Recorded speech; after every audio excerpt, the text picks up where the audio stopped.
விஜய் வந்து உங்கள்கிட்ட பேசியிருக்காரா? எப்போ பேசினாரு, என்ன பேசினாருங்க?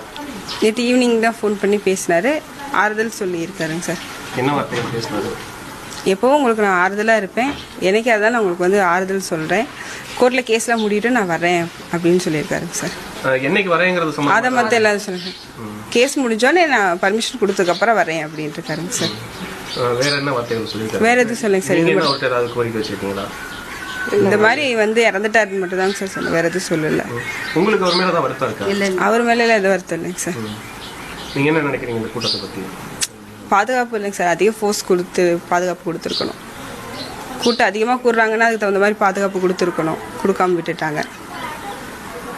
ஏன்னா எல்லாருமே குற்றச்சாட்டு வந்து அவர் மேலே வைக்கிறாங்களே, நீங்கள் என்ன நினைக்கிறீங்க? எனக்கெல்லாம் அப்படிலாம் ஒன்றும் இல்லைங்க சார். அவர் என்ன பண்ணுவார், இவங்க கூட்டம் கூடுனதுக்கு அவர் மேலே இல்லைங்க சார்.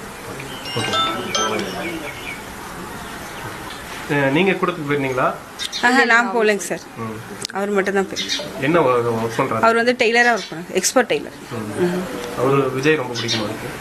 பிடிக்குங்க சார். வேலைக்காக போயிருந்தாரு, அப்படியே பார்த்துட்டு வரலான்ட்டு போயிருக்காருங்க சார். போனதில் மாட்டிக்கிட்டாரு.